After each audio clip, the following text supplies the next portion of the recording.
네, 여러분 안녕하세요. 뉴스입니다. 우울증이 심하다며 아산병원에 입원을 해서 치료하던 김건희. 퇴원할 때는 휠체어에 몸을 실었고 윤석열은 뒤에서 김건희를 보좌했습니다. 멀쩡하게 걸어 들어갔던 사람이 치료받고 나올 때 휠체어를 타고 나온다면 이게 치료를 받은 걸로 봐야 하나요? 아니면 병을 더 악화시킨 걸로 봐야 하나요?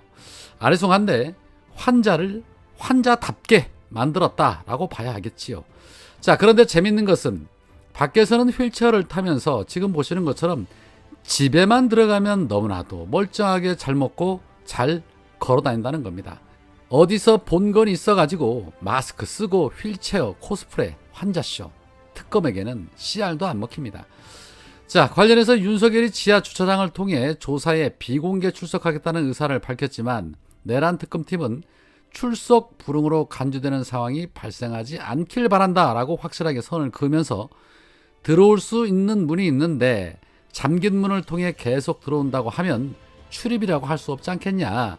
그런 상황이 발생하지 않길 바란다라고 재차 강조하면서 지하 1, 2층 주차장 게이트 모두 차단해 지하 출입 허용하지 않을 계획이다. 별도의 차단봉이 없는 지하 1층 주차장의 경우에는 가는 길목에 차단막을 설치하고 지하 2층 주차장은 차단봉을 열어주지 않을 것이다 라고 말했습니다. 즉 윤석열의 꼼수를 원천 차단하겠다는 겁니다. 지하 주차장으로 간 이후에 나는 출석을 했는데 문을 안 열어줘서 돌아온 것이다 라는 명분을 만들려는 그 개수작이죠. 그래 놓고 향후 체포영장을 청구하면 출석하지 않았냐 라는 그런 핑계거리를 만들려는 겁니다. 어떻게든 시간을 벌기 위해 온갖 추잡한 짓은 다 하겠다는 걸 특검이 모를 리 없기에 아예 원천 차단하겠다는 겁니다. 내란 특검이 현재까지는 대응을 잘해주고 있는데 빨리 좀 구속시켜버렸으면 좋겠습니다. 자, 그런데 윤석열이 먼저 구속이 될까요? 김건희가 먼저 구속이 될까요? 누가 먼저든 속히 좀 치워버렸으면 속이 다 시원할 것 같습니다. 자, 그리고 이제 검찰이 뒤봐주는 것도 힘들어 보입니다. 국정기획위가 민주당 의원들과 검찰 개혁안을 논의한 것으로 알려졌는데 이 검찰청을 없애버리고 수사를 하는 중수청과 재판 유지를 하는 공소청으로 나누는데 현재 있는 검사들 2,000명 이상 모두를 공소청으로 보내는 안이 논의가 됐다고 합니다. 아예 검사는 수사를 못하도록 막아버리겠다는 겁니다. 그래도 수사를 하고 싶은 검사가 있다면 검사복 벗고 직급을 낮춰서 중수청 수사관으로 들어가는 안을 거론했다고 합니다. 이렇게 되면 사실상 수사 검사는 자연스럽게 없어지는 겁니다. 민주당의 한 관계자는 국정위에서 검찰 폐지 4법에 대한 공감대가 있었다. 최종안의 관련 내용이 반영될 가능성이 높은 것으로 안다라고 전했고 또 국정위의 한 관계자는 검찰 보고 없이 바로 개혁론으로 갈 수도 있을 분위기다라고 전했습니다. 최근 검찰 업무보고에서 개혁에 대한 아무런 준비도 하지 않은 검찰에 대해 국정위가 업무보고를 다시 하라며 기간을 연기한 바 있는데 검찰에 더 이상 기대할 것 없다는 소리입니다. 이재명 대통령이 최근에 참모들과 회의에서 검찰개혁 등 사법개혁 의지를 보이며 대신 국회가 주도하도록 주문한 것으로 전해지고 있는데 역시 이재명은 합니다. 검사 전원을 공소청에 배당하면 과연 정치 검사들 몇 명이나 남아있을까요? 검찰 해체 그날만을 손꼽아 기다리고 있는데 머지 않은 듯합니다. 자, 관련해서 어제 국회에서는 국회 원구성이 마무리가 됐습니다. 국힘당이 법사위를 달라고 별별 으름장을 부렸지만 김병기 원내대표는 눈 하나 깜빡 안 했습니다. 너무나도 당연하죠. 이에 국힘당에서는 즉각 반발하며 집단 퇴장을 했지만 내부에서는 벌써부터 할 수 있는 게 없다라는 무력감이 흘러나오고 있다고 합니다. 국힘당은 그냥 아무것도 안 해도 됩니다. 한다고 하는 것 자체가 국민들에겐 스트레스니까요. 이 여세를 몰아 빠른 시간 안에 검찰, 사법, 언론 개혁까지 달려야 합니다. 그런데 나경원은 김민석 총리 후보자 지명 철회와 법사위를 돌려달라며 지금 국회 로턴대홀에서 농성에 돌입했다고 합니다. 그런데 황당한 것은 단식 농성이 아닌 숙식 농성이랍니다. 밥 굶으면 행여라도 피부 늘어질까봐 숙식 농성을 하나 봅니다. 나경원은 지명 철회와 법사위원장 반환 등의 조치가 이루어질 때까지 국회 로턴대 홀에서 숙식하며 규탄 농성을 이어가겠다라고 밝혔는데, 마음 같아서는 이 나경원 농성장에 러브버그 때라도 선물을 해주고 싶은 그런 마음입니다. 6년째 빠루 재판 1심은 왜 안 열리는 걸까요? 법사위 돌려받기는 틀린 것 같은데 한 1년 동안 농성 열심히 하라고 응원해 드리겠습니다. 자, 그리고 김민석 후보를 음해하는 데 앞장섰던 주진우, 이제는 뭐 같이 죽자는 심산으로 나왔습니다. 주진우는 페이스북을 통해 주진우의 역제안 이건 어때? 라는 제목하에 내가 총리 후보자는 아니지만 양보한다. 둘이 동시에 국민 앞에 자료를 공개하는 것은 어떤가? 난 진짜 떳떳하고 자신 있다. 내 아들 증여세 납부 내역 공개하면 김민석 후보자 아들 유학비를 제3자가 아닌 전 배우자가 냈다는 아주 최소한의 자료만 공개해 줄 수 있냐? 내 병무 자료 및 치료 내역 공개를 할 테니 김민석 후보자가 내기로 약속했던 증여세 납부 내역과 2024년 1.8억 대출받았다가 변제한 내역 제출할 수 있냐? 이 정도도 못 받는다면 누가 국민 앞에 감추려는 사람인지, 누가 당당한지 국민들께서 딱 아실 거다. 아무래도 내가 손해다. 이게 봤자 본전이다. 나 총리 시켜줄 것도 아니고 그래도 국민을 위해 감수한다 라고 입을 털었습니다. 자, 그런데 국민들이 알고 싶은 것은 검사 연봉이 얼마 안 되는데 어떻게 70억 재산을 형성했는지, 그 재산을 증여받는데 세금은 제대로 냈는지, 비형 간염은 공무원 채용 탈락 사유인데 검사 임용은 어떻게 된 것인지, 누가 뒤를 봐준 건 아닌지 등등등등 셀 수도 없이 많은데, 제기하는 의혹에 대해서 다 까야지 본인이 깔 수 있는 것만 골라서 까면 안 되죠. 그렇게 당당하면 청문회장에서 제안을 할 것이지 왜 청문회장 박차고 나가놓고 뒤늦게서야 깨끗한 척 할까요?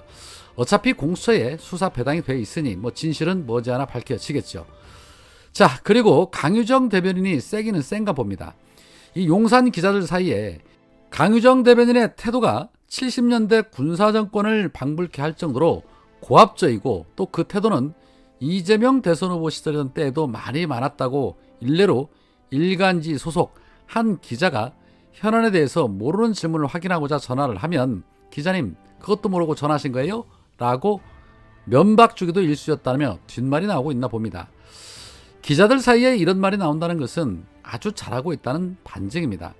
국힘당 정치인들은 밥도 잘 사주고 술도 잘 사주고 뭐 비유도 잘 맞춰주고 할 텐데, 이재명 정부는 일절 그런 거 없이 오직 일만 한다는 그런 소리 아니겠습니까? 하여 추가로 울산 남구갑 출신 전은수 지역위원장을 이재명 정부의 부대변인으로 임명을 했다고 합니다. 기자들 앞으로 갈 길이 막막하겠습니다. 권성동이 술병에 숟가락을 넣고 노래 부를 때 당시 기자들이 어떠했는지 갑자기 생각나는데, 잘해주면 버릇 나빠집니다. 오늘은 여기까지입니다. 고맙습니다. 사랑하고 존경하는 국민 여러분, 그리고 존경하는 우원식 의장님, 선배 동료 의원 여러분, 안녕하십니까. 진보당 국회의원 손솔입니다. 이재명 정부의 탄생과 함께 저도 비례의원으로 승계되어 선배 동료 의원님들과 함께 일하게 됐습니다. 지난 6개월 민주주의를 지켜주신 국민께, 그리고 국회에서 굳건하게 역할을 해주신 의원 여러분께 이 자리를 빌려 존경과 감사의 인사를 드립니다. 저는 22대 최연소 국회의원이라는 타이틀을 달았습니다. 막내인데다 전학생이 된 기분입니다. 300명의 의원 여러분 앞에 말씀드릴 수 있는 영광스러운 시간을 얻어 인사를 드리고 있지만, 저는 한 분 한 분 뵐 시간이 아직은 부족했습니다. 혹시 제가 그냥 지나가더라도 오해하지 마시고 같이 인사 나눌 수 있었으면 합니다. 열심히 배우고 많이 일하고 싶습니다. 하지만 아직 내석에 소수 정당이라 법안 발의를 하는데도 어려움이 많습니다. 많이 가르쳐 주시고 많이 도와주십시오. 함께 토론하고 국민을 위한 의정 활동에 저도 역할을 다하겠습니다. 그런 의미에서 이 자리에서 말씀드리고 싶은 건이 하나 있습니다. 첫 인사 자리에서 이 말씀을 드려도 되나 많이 고민했습니다. 하지만 지금도 진행 중인 사안이고 우리 국회가 함께 해결해야 하는 일이기에 용기를 냅니다. 이준석 의원을 징계해 주십시오.